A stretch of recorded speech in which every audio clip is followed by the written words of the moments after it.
Alors, bonjour, 12e année, j'espère que vous allez bien. J'espère que toute votre famille va bien, donc tout le monde à la maison est en bonne santé. Alors, pour la sixième tâche, je vais vous demander cette semaine de vous transformer en juge. Donc, vous allez jouer un rôle cette semaine, un jeu de rôle, un roleplay. Alors, la question, c'est de savoir, est-ce qu'un soldat nazi est responsable, donc on retourne après la Deuxième Guerre mondiale, est responsable pour ses actions immorales, même si il a suivi les ordres de Adolf Hitler et d'autres généraux nazis. Donc, nous allons analyser, vous allez juger du cas de Adolf Eichmann, qui était un responsable, disons, nazi, qui travaillait pour le parti nazi, mais on va y revenir plus en détail. Donc, cette semaine, je vais vous demander de jouer donc le rôle d'un juge. Vous allez devoir juger si Adolf Eichmann est moralement coupable ou non. Pour ce faire, je vais te demander de regarder l'expérience de Milgram et de faire des connexions avec Lawrence Kohlberg, que vous avez vu la semaine passée, notamment le stade 4, donc d'obéissance à l'ordre. Donc la question, c'est de savoir, est-ce qu'une personne qui suit des ordres est moralement responsable de ses actions? Donc avant de commencer, je vous demande de regarder, comme toujours, 4 vidéos YouTube, donc très courtes, qui ne sont pas très longues. La première, environ 10 minutes, donc c'est très très intéressant, vous allez voir. Elle va vous parler de l'expérience de Stanley Milgram. Quelle est l'expérience de Milgram et quelle est son utilité pour expliquer la morale des personnes aujourd'hui? Alors, regardez cette vidéo. Ensuite, nous faisons un peu d'histoire. Nous allons retourner en Allemagne nazie, plus spécifiquement à la fin de la Deuxième Guerre mondiale, quand l'Allemagne a perdu la guerre, quand l'Allemagne nazie a perdu la guerre, mais les généraux étaient encore là. Il y a eu plusieurs procès, many trials, où nous avons jugé ces gens-là. Certains ont été accusés de crimes contre l'humanité. Alors, mais la question, est-ce que tous les généraux nazis, est-ce que tous les responsables et les gens qui travaillaient pour le parti nazi étaient moralement responsables de leurs actions? Est-ce que ce sont tous des monstres moraux? Et c'est ça la question qu'il faut se poser. Donc, la série de vidéos que je vous propose vous explique un peu cela. Vous avez dans la deuxième vidéo un général allemand qui dit « We were only following orders ». Nous ne suivions que des ordres.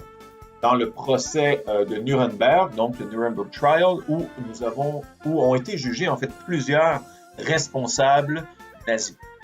Et la troisième série, eh bien, nous allons nous pencher plus spécifiquement sur Adolf Eichmann. Adolf Eichmann, qui est la personne qui a mis en place, qui a planifié, qui a organisé surtout l'Holocauste, la Shoah. Ce n'est pas la personne qui a eu l'idée de la Shoah, ce n'est pas la personne qui a pensé à faire la Shoah, l'Holocauste, qui a pensé à tuer 6 millions de Juifs. Adolf Eichmann, c'est un Allemand à qui nous avons demandé d'organiser, de planifier comme un architecte, donc l'Holocauste, tous les trains, tout le système de transport, donc c'est vraiment the logistics of it. Donc ce n'est pas la personne, je répète, qui a eu l'idée de l'Holocauste. Donc c'est la personne qui a organisé l'Holocauste et il s'est sauvé en Argentine, après la Deuxième Guerre mondiale, avec des faux passeports et tout. Et Israël, que vous voyez ici en drapeau, Israël est allé le chercher. C'est assez intéressant, est allé le chercher. Il y a eu une série, je pense, sur Netflix ou un film sur ça. Est allé le chercher en Argentine dans une opération secrète et l'a rapporté, l'a ramené en Israël pour un procès qu'on appelle the Eichmann Trial, le procès de Adolf Eichmann à Jérusalem. Alors, vous pouvez vous imaginer en l'ampleur historique de l'événement, Adolf Eichmann, qui est l'organisateur en chef de l'Holocauste à Jérusalem. Donc, regardez ces deux vidéos. Elles sont très, très importantes. Donc, en gros, Stanley Milgram nous dit que l'humain peut faire des choses très, très, très immorales sans être nécessairement un monstre moral, un psychopathe, un sociopathe, juste parce qu'il suit des ordres. just because he's following orders. Donc, ce n'est pas parce que c'est une mauvaise personne, comme j'ai dit, un monstre. C'est juste parce qu'il suit des ordres.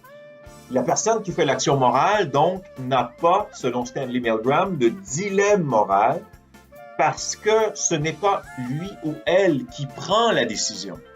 Vous comprenez? Ce n'est pas lui ou elle qui prend la décision. Il y a une personne dans la hiérarchie, en hierarchy, je ne peux pas dire ce mot en anglais, la hiérarchie qui va prendre la décision pour elle. Donc, la personne se dit, well, it's not me, it's not my decision, so it's okay. Mais dans la réalité, on sait très bien que c'est quand même la personne qui va faire l'action. Donc, c'est intéressant cette approche de Stanley Milgram. Donc, selon Milgram, la personne n'est donc pas moralement responsable car elle ne fait que suivre les ordres. Donc, c'est l'individu qui a décidé les ordres qui est responsable. Par exemple, dans le cas qui nous concerne aujourd'hui, Hitler et les généraux nazis sont moralement responsables, mais pas les soldats et les autres subalternes, donc ceux qui étaient plus bas dans la hiérarchie nazie, donc les gens qui ont exécuté les ordres, par exemple Adolf Eichmann, who just obeyed Adolf Hitler. Alors, dans cette tâche 6, je te demande dans une petite vidéo, toujours essayer de faire des vidéos d'environ 5 minutes pour vous transformer en juge, en You're Becoming a Judge, et vous devez décider. C'est toi qui vas décider si Adolf Eichmann est moralement coupable ou non de ses actions. Donc, vous devez expliquer votre verdict et votre sentence. Hein? Est-ce que Adolf Eichmann est moralement coupable, moralement responsable pour l'Holocauste? Est-ce qu'il est moralement coupable de crimes contre l'humanité et contre le peuple juif? Deuxièmement, vous allez baser votre explication donc sur Kohlberg. On va faire une connexion ici avec Kohlberg et Milgram pour expliquer les actions de Eichmann, Adolf Eichmann. Je vous donne déjà un indice qui va vous aider beaucoup. En fait, allez voir le stade 4 de la pyramide de Kohlberg. Ça va vous aider énormément. La pyramide, donc le stade 4 de Kohlberg et Stanley Milgram vont ensemble et s'expliquent l'un et l'autre. Alors, un répond à l'autre, alors voilà. Et troisièmement, je vous demande de trouver une citation, s'il vous plaît, ou une histoire biblique de l'Ancien ou du Nouveau Testament pertinente à votre explication.